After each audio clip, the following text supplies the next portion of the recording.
In this video, I'm going to take a look at recruiting in 2025, who is currently sitting in the top 5 in the ESPN top class rankings. As well, we'll talk about the 2 players that have not yet committed and how the rankings could change very quickly over the next few months. Now, before we start, if you enjoyed the content, then please consider subscribing to the channel and giving the video a like. All right, let's get into this. So let's start by going through the top 5 class rankings for ESPN, although number 5 I've changed based on recent commitments. So number 1 is LSU. They currently have 4 top 100 commits, that being the top one, Grace Knox, who's a 6'3 forward and rated number 6. Divine Burridge, who's 5'10 and rated number 12. She's a point guard. Zakiya Johnson, who's 6 foot. She's rated number 13. She's like a big bully type guard. Can really get to the basket. And then the final one is Bella Hines. She's 5'9", rated number 30, and is a point guard. Now, the interesting thing with LSU is they actually pulled out of the Aaliyah Chavez recruiting battle as they wanted to put their money into Grace Knox and these other 3 players versus landing the big star. And I do think that was a smart move by Mulkey. I think Grace Knox is a good fit. Like, she had a bad back previously and she's rehabbed that, and she's physical, but she can shoot. The other one, Zakiya Johnson, seems like she is a really good Kim Mulkey fit for a tough physical guard. So I think she's done the smart thing by focusing on these players that might be a better fit. Number 2 is the University of North Carolina. Corey Banghart has gotten 3 top 100 players, and they're all long sort of wings. Nyla Brooks is the highest rated one. She's rated number 20 and is 6'1". Talia Henderson is rated number 23. She's also a wing at 6 foot. And then they've got number 76 recruit Tisa Kuros, who's also long at 6'1", and she is a guard. And that fits together well with her previous classes that Banghart has gotten. In 2024, she had the number 18 class that had Blanca Thomas, who was the number 30 recruit. In 2023, she had the number 9 class. Sierra Toomey was the highlight of that class, who was number 4. So that's her 2 bigs, essentially. And now putting it together with these wings, it looks like it's going to mesh quite well. That would be the hope for UNC fans. Rated number 3 by ESPN is Stanford. And Kate Pay, at the time of the writing of this article, Kate Pay had landed 3 top 100 recruits, that being Haley Swain, point guard, number 9, rated number 9. Alexandra Eckmeyer, rated number 31. She's a forward.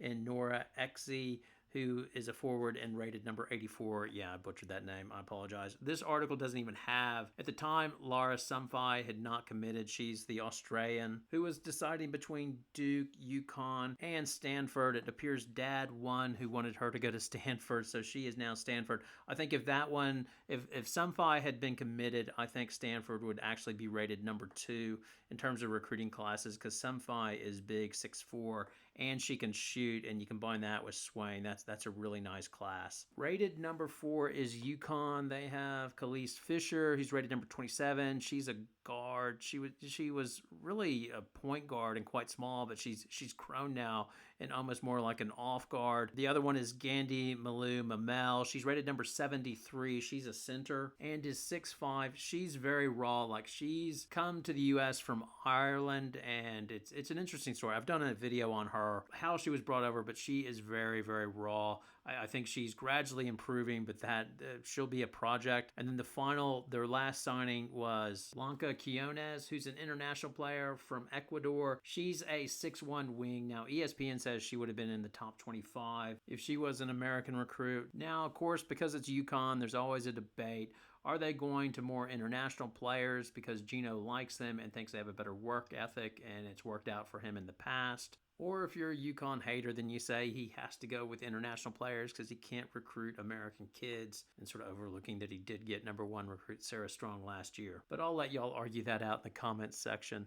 Now, the school rated number 5 by ESPN is the Miami Hurricanes, and they have 4 recruits in the top 100, and they've done a good job. But I think if they were rewriting this article as of today, I think it's a certainty that Tennessee would be in the top 5 and possibly number 2 just behind LSU, as they've landed 5 of the top 100 recruits, 4 of those in the top 50. Their class was initially highlighted by Mia Paldo and her twin sister Maya.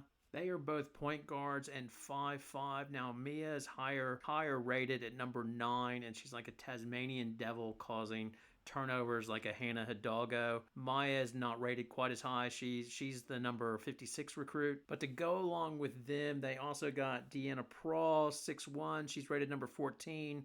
A wing. Jada Silva, who's a guard. She's also 6 foot, rated number 32. The other wing they got is Lauren Hurt, who's 6'2", and she's rated number 42. So congratulations, Tennessee. It not only appears you got a good coach in Kim Caldwell, it appears she can also recruit quite well. Now, before you want to throw a pity party for South Carolina, UCLA, and Texas, don't go crying too hard for them or buy them a get well recruiting card, as they could be in this top 5 list before long. As their 2-5 top recruits that have not signed yet, Aaliyah Chavez, the number 1 rated recruit who is 5'11" and out of Texas. And there's also Agot the number 4 rated recruit from Canada, who's recently gone to Mount Verde Academy. She is a 6'1" wing. Now, I did an earlier video on Chavez. She is looking to get NIL paid, and that's why LSU has dropped her from their list, basically.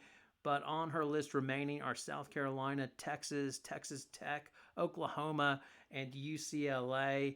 Agot on her list are South Carolina, Duke, Michigan State, UNC, Kentucky, and UConn.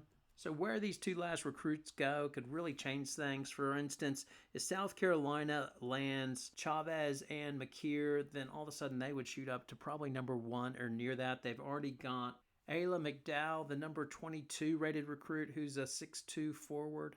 And in much the same way, Texas would shoot into the top 5 as they've already landed Aaliyah Crump, who is a 6'1" guard, and she was the number 5 recruit. Combine her with Chavez, yeah, that would be a top 5 class. The last one, UCLA, if they land Chavez, then they are really set. They've already got Sienna Betts, Lauren Betts' sister. She's a 6'4" forward who can finish with either hand as well. Corey Close continues to get the international kids. She's landed or got a commitment from Lena Bilic. She's a 6'3" forward from Croatia. She can shoot. Yeah, if they land Chavez, then yeah, they would be really happy. That would be a top 5 class, in my opinion. Now, the last school I'll mention is USC. They will not be in the top 5. The only one they've landed is Jazzy Davidson. And yes, they won't be in the top 5, but that is the perfect recruit for that school, as she is a 6'1" lefty guard. And in my mind, I can just envision dribble handoff between her and Juju. If Jazzy has it, going left, giving it to Juju to go right, or vice versa. And then that player attack at the elbow for a nice little jumper, or throw it into the corner to Avery Howell or Kennedy Smith to nail the 3-pointer. But the one thing their class does not have is size, as they will need to replace Rhea Marshall and Kiki Arieffin. But with all that guard and wing talent, you think you would be able to find a big that would be willing to transfer to California. Now it's over to you. Do you see South Carolina, Texas, or UCLA jumping into the top 5? And do you think the last 2 recruits on the board, Chavez and McKeer, do you think that will cause seismic shifts of who is the top rated or who has the top rated recruiting class? I will leave it over to you for your comments and poison. I hope everybody has a Merry, Merry Christmas. Thanks a lot for watching.